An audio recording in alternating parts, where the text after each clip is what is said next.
Welcome back to the Busy Bee Mindset, guys. Love doing these vlogs for y'all.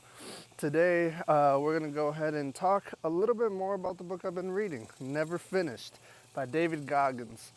And it's not, I guess I'm not reading it, I'm listening to the Audible. I would highly suggest if you do listen to anything by him, definitely start with Can't Hurt Me and listen to the Audibles. I think I'm a huge book reader. I love to read books. I haven't been reading them for a while now. I think the last one I read was probably over a year ago. But I've definitely read so many self-improvement, self-development books that have helped me reshape and reframe my mind. It's not just about feeding myself with positivity through audibles, podcasts, or like Instagram reels, like all these self-help gurus and stuff. No, sometimes you gotta like physically dive down and read the stuff yourself and digest it yourself. I think you get so much more out of it.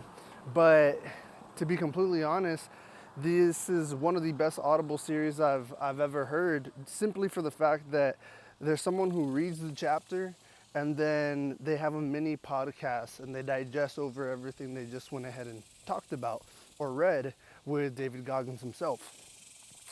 I recently just finished like the second or third chapter of his newly Audible. It's not even that new, it's just new to me, but it's called Never Finished. And he dives deep into pretty much like trauma. He dives deep into how some people will live with their pain, right? And even though he was a Navy SEAL, he states that PTSD is very real, and it's not just for military people. A lot of people have gone through some sort of trauma, some sort of thing in their childhood that they still live with to this day, that they can't forgive people or move on as they get older. It's just something that's a crutch that they don't even realize.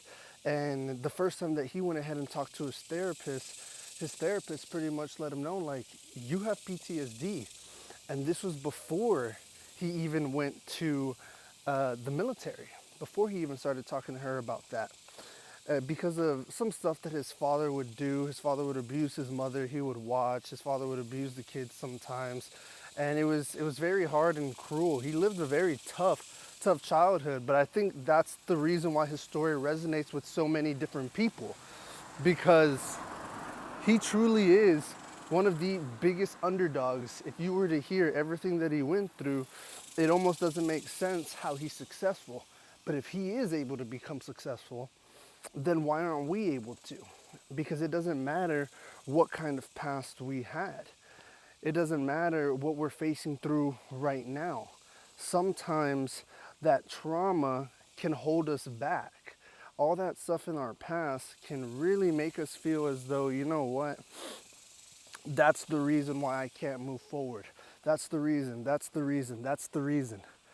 But I think what it all boils down to is that you're blaming something outside of your control.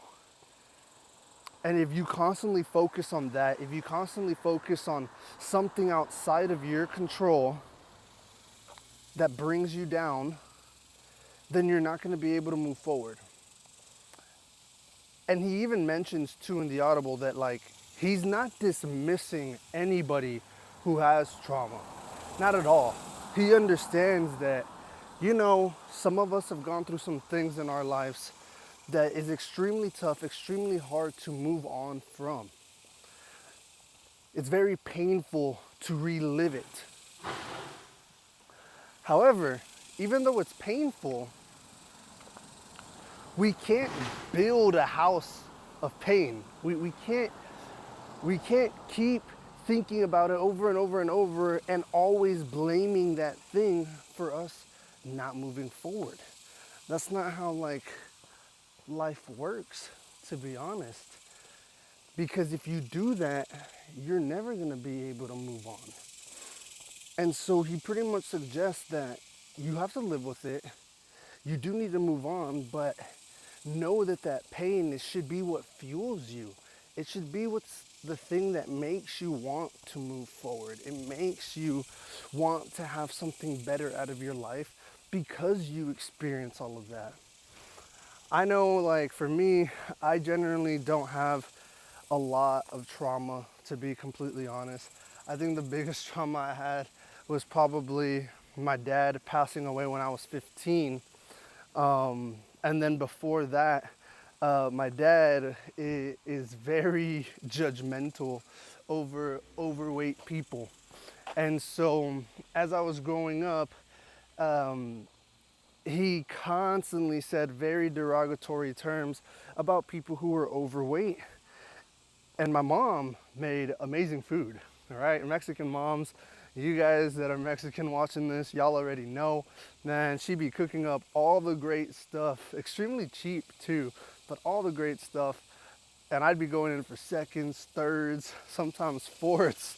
It was pretty wild. I had a lot of like baby fat, and I was very self-conscious about that. I never pushed myself or worked out extremely hard, especially because I have severe eczema. And if you guys don't know what eczema is, it's pretty much just like incredibly itchy skin. I have it around like 80 to 90% of my body. It's finally kind of calmed down now because I've got like great insurance, thank God. But when you're sweating and when you're working out a lot, you pretty much have like all these open cuts over your body, and it makes it extremely uncomfortable to work out without having all that pain on you. So those used to be like my excuses as to why I wouldn't do it. And after my father passed away, like I even gained quite a bit of weight when I was living on my own in college. But all of that to me was, I guess, traumatic. I always had this mindset of if I'm not in fit shape, then I'm a POS, right? Um, all the words that my dad used to say about these overweight people would start coming back to me, and I'm completely fine with everybody. You know, you live your life however you want to live your life. I would suggest living a healthy life because it feels a lot better. But at the end of the day, I really don't be judging anybody like that, not at least like my dad. But I did judge myself. I definitely looked in the mirror and I would constantly say the same things he would say, sometimes even worse. I would even look in the mirror and just tell myself, like, your dad would be extremely disappointed in what you've become right now. Or just say some things like, he's looking down on you right now, knowing that you're not even trying. I don't know, man. Those days are behind me now. I try to move past it. I try to live a more positive life. Even when things get tough, even when things get a little negative, I will have my moments. I am human, but that doesn't mean that I'm going to give up. That doesn't mean that I'm not going to move forward. Goggins even goes into saying that sometimes the human version of us is extremely weak and it wants to cave in to the pain. But sometimes we need to make an alter ego that can push through it, that can be the highest form of yourself, that can hold all the standards for you.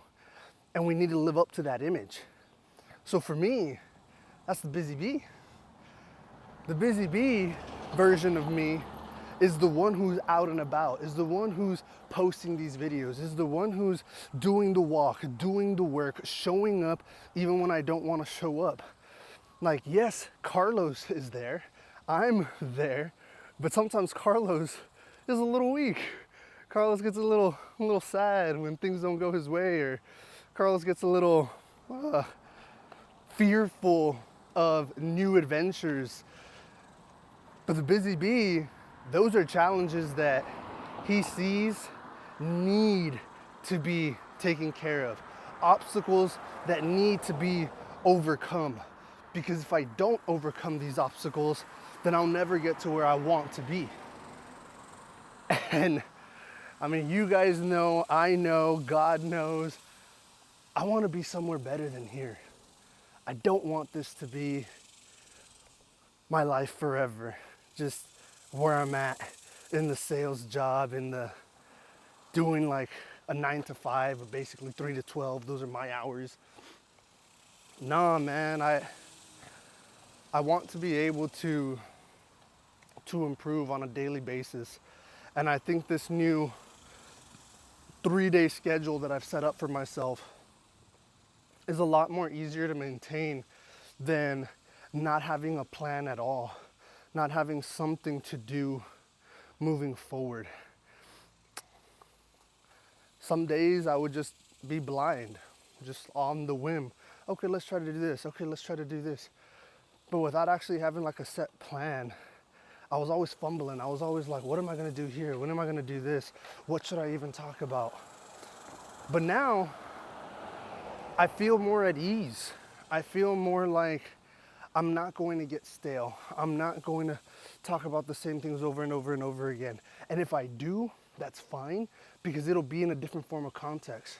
It'll have a different meaning towards it. It'll have a different message behind it. It may still be the same overall message, but if it's a different story, a different analogy, maybe it hits somebody differently. Maybe it actually helps you guys see that, hey, I never thought about it that way, but that is right. And when you're not watching this video and when you're going on through your day, maybe you're just thinking to yourself, well, he said this. Let me try that. Who knows? It might work for me.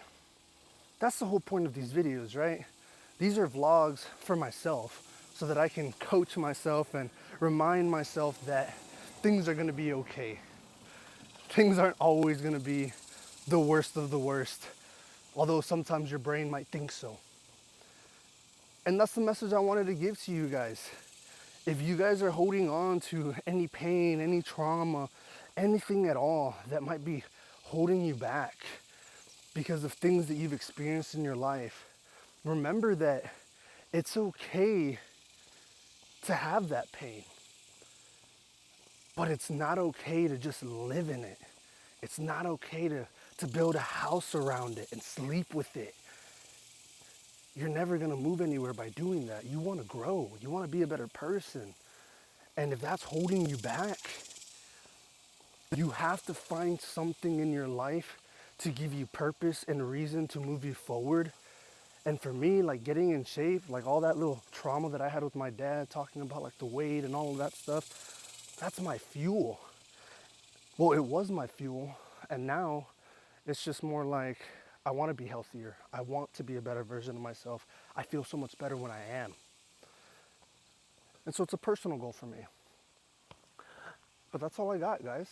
Thank you so much for watching again, for being part of the Hive. If you liked the video or the content, comment, share, subscribe, all the good stuff. I love y'all so very much. Y'all have a wonderful rest of your day. Beautiful people. Peace.